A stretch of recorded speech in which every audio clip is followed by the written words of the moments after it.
যারা আজকে এখানে আয়োজক আছে 10 জন দেখছি 8 জনই শেভ দাড়ি কাটা লোক। আয়োজক যখন এরকম হবে কয়দিন পরে দাড়ি ছাড়া লোক এসে ওয়াজ করবে। কারণ এটা হচ্ছে নিয়ম, যে জাতি যত শিক্ষিত তাদের টিচার হয় তত শিক্ষিত, যে জাতি যত ভালো সভ্য তাদের নেতা নেত্রী হয় তত ভদ্র নম্র আমানতদার, যে জাতি যত উগ্র তাদের নেতা নেত্রী শাসক হয় এর চেয়ে ডাবল উগ্র, যে জাতি যত অজ্ঞ জাহালাত বর্বরতা মানে অবলম্বন করে তাদের শিক্ষকরা, তাদের খতিবরা, তাদের মোল্লারা, তাদের মুন্সিরা, তাদের মাওলানারা আরো বেশি ওদের সাথে খারাপ হয়ে আসে। কারণ গরু যে চড়ায় ও ভালো রাখাল হইতে হয়। যেই গরু ওই যে এটাকে আমরা ষাঁড় বলি না, আমি গেলে এমন করবে, রাখাল যখন যায় দেখছেন ওই বেটা হচ্ছে একটু, গরু হচ্ছে একটু, এমনি ধরে নিয়ে চলে যাচ্ছে। গরু কেমনে চেনে? কারণ এই রাখাল জানে এটা আরো বড় হইল রে কেমনে সামলাইতে, এটাও জানে। সো যারা আপনারা যাদের নেতৃত্বে আছেন, যাদের সমাজ ব্যবস্থায় আছেন, আর আজকে যারা বসো বসো বসো বলে, ও 24 বছর এসে আপনার কথা শুনবে না তো। ওকে ওর মা বাপ 24 দিন বা 24 মাস বয়স থেকে এটা শিখাইতে হইতো। যেটা 24 মাস বয়সে শিখবে সেটা 24 বছর একদিন আপনি বললে হবে না, ওকে ফোর্স করিয়েন না। কেমন? আন আবি হুরায়রা রাদিয়াল্লাহু আনহু قال يا ناس, হে উপস্থিত মানুষ, আমি কোন জাদু মন্ত্র জানি না এবং তোমরা এই পৃথিবীতে কিয়ামত পর্যন্ত এমন কোন মানুষ নিয়ে আসতে পারবা না।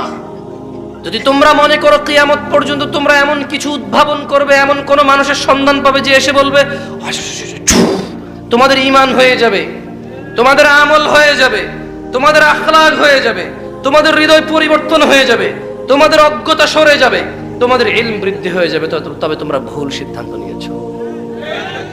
কোন হুজুর মাওলানা মুন্সি এসে ফু দিয়ে তোমার হৃদয় ঈমান জাগ্রত করতে পারবে না।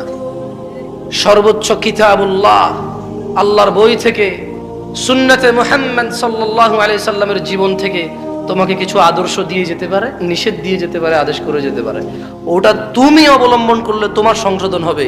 যদি তুমি অবলম্বন না করো, এরকম রাত দিন 24 ঘন্টা যদি ওয়াজ শোনো, মাহফিল শোনো, মক্তবে যাও, মাদ্রাসায় যাও, দেখো না মাদ্রাসায় ছাত্র প্রেম করে, যে দেখো না কেন করে? ও মাদ্রাসার ছাত্রী প্রেম করে কেন করে? কারণ ও ওখানে পড়তে যায়, আমল করতে যায় না, মুখস্থ করতে যায়, শিখতে যায়, ও পরীক্ষায় পাশ করতে যায়। এটা যে জীবন ব্যবস্থা, এটা দিয়ে যে জীবন চালাইতে হবে, এখানে যা না আছে তা করা যাবে না, এখানে যা হ্যাঁ আছে তা করতেই হবে। যত ঠান্ডা হোক অজু করতে হবে, বাপ মরে গেল অজু করে যা নামাজ পড়তে হবে, যতই দরিদ্রতা হোক, সচ্ছলতা হোক, অসচ্ছলতা হোক, দান করতে হবে। এটা হচ্ছে ইসলাম, শিখবে এবং করবে। কিন্তু ওই বাচ্চাকে শেখানো হচ্ছে তুমি মুখস্থ করো, পরীক্ষা দাও, পাশ করো। ও মুখস্থ করে, পরীক্ষা দেয়, পাশ করে, প্রেম করে, জানা করে, গান শুনে। কারণ ও ওখানে মুখস্থ করতে যায়, জীবন কিভাবে চালাইতে হবে এটা করতে যায় না।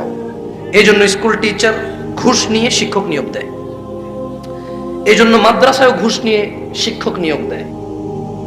এই জন্য আমি বদনাম করতে আসি না হুজুরদের, এই জন্য হুজুররা কারো বাপ মা মরে গেলে টাকার জন্য দাঁড়ায় থাকে।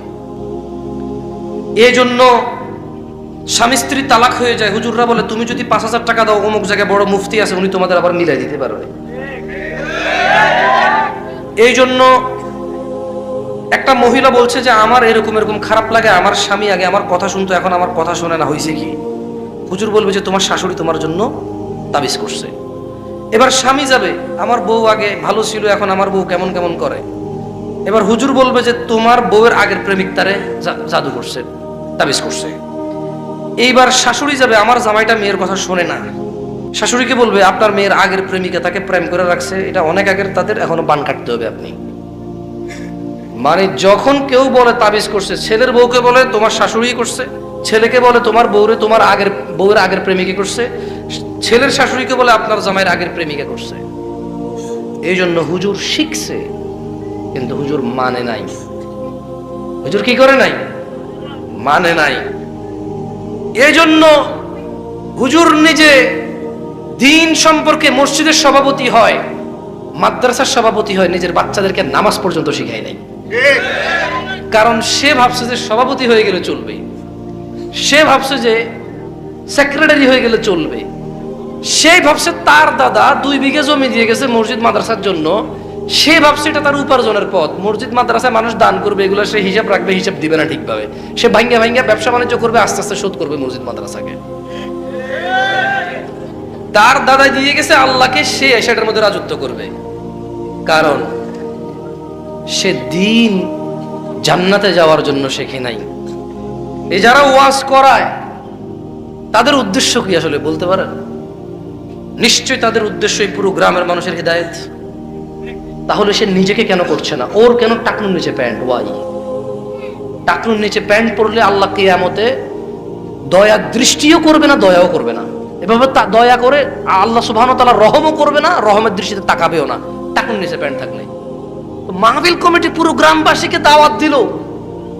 মাহফিল কমিটি, আপনাদেরকে বলতেছি না নিজের উপর নিয়েন না, এটা পুরো বাংলাদেশের ঘটনা, বুঝছেন? এটা আপনি নিজের উপর নিয়েন না। মাহফিল কমিটি টাকা খরচ করে মাইকিং করলো, এক বিরাট ওয়াজ ও মেলার মাহফিল।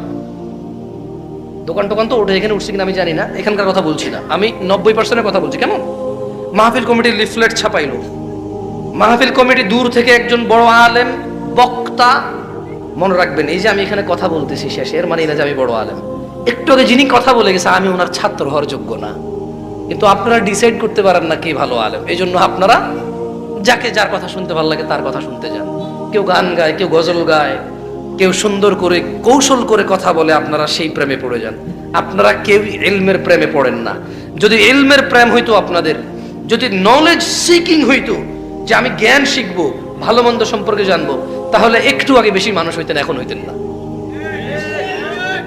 এটা প্রমাণ করে আপনাদের ওই উদ্দেশ্য নাই। আচ্ছা, এখন মাহফিল কমিটি মাইকিং করলো, ব্যানারিং করলো, পোস্টারিং করলো, এখানে স্টেজ করলো, কেন? ভালো মন্দের। আমি আজকে আপনাকে গ্যারান্টি দিয়ে বলি, আজকে জুমার দিন না, গতকাল বৃহস্পতিবার এই মাহফিল কমিটির ইম্পর্টেন্ট ব্যক্তিত্বরা দাঁড়িয়ে কাটছে।